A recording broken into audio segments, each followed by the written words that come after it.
Me iniciativën e kryetares së Bashkisë së Vlorës Brunilda Mersini nisi këtë të njëjtë aksioni për të mbyllur hapësirën gjigante që ishte shndruar në një gangren të madhe për banorët e lagjes Partizani te Kishkin e Mali Demi, por edhe për qytetarët e Vlorës në përgjithësi, për shkak të rrezikut që sillte për shëndetin dhe jetën e tyre. Një zonë mjaft e frekuentuar pasi lidh qytetin e Vlorës me spitalin rajonal dhe me fshatrat e lumit të Vlorës. Trajtuar shpeshherë edhe nga televizioni 6+1 Vlora, por pa gjetur zgjidhje nga institucionet, duket se është vendosur tashmë ndër prioritetet e para të kryetares së re të bashkisë Brunilda Mersini, e cila pas drekën e kësaj tenjteje ishte vetë në zonë për të ndjekur aksionin e mbylljes së kësaj sipërfaqeje, shoqëruar nga drejtori i shërbimeve publike Ilir Aliaj dhe drejtori i policisë bashkiake Ëngjëllush Avdulaj.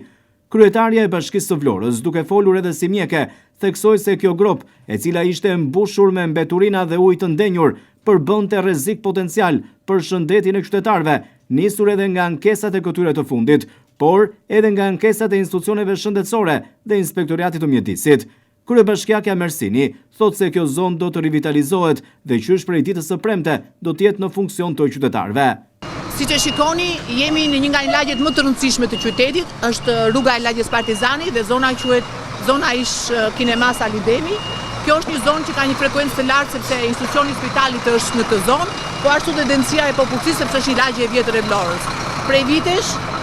kjo hapësira këtu është një hapësirë që siç e shikoni ka një ndotje shumë të lartë sepse është e braktisur, dikur ka qenë një zonë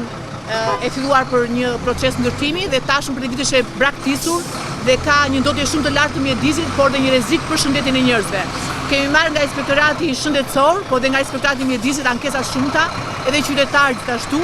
sepse siç e shikoni ndotja arrin dhe në nivelet mbetjeve urbane, por edhe problemet të tjera të ndërtuara me ndotjen. Dhe për këtë arsye Bashkia e Vlorës ka marrë një iniciativë që këtë ta rivitalizojë si hapësirë për të larguar ndotjen dhe për të marrë masa për ta kthyer jo pse edhe në një zonë e cila do të jetë në shërbim të qytetarëve ditën e nesërme. Kështu që shumë faleminderit dhe juve për pranimin tuaj sot këtu. Merr fund kështu kjo gangren për qytetin e Vlorës, jo vetëm për banorët e lagjes Partizani në territorin e Ishkin e Mali Demit. Tashmë, fal iniciativës së Bashkisë së Vlorës, gropa është mbyllur këtë të njëjtë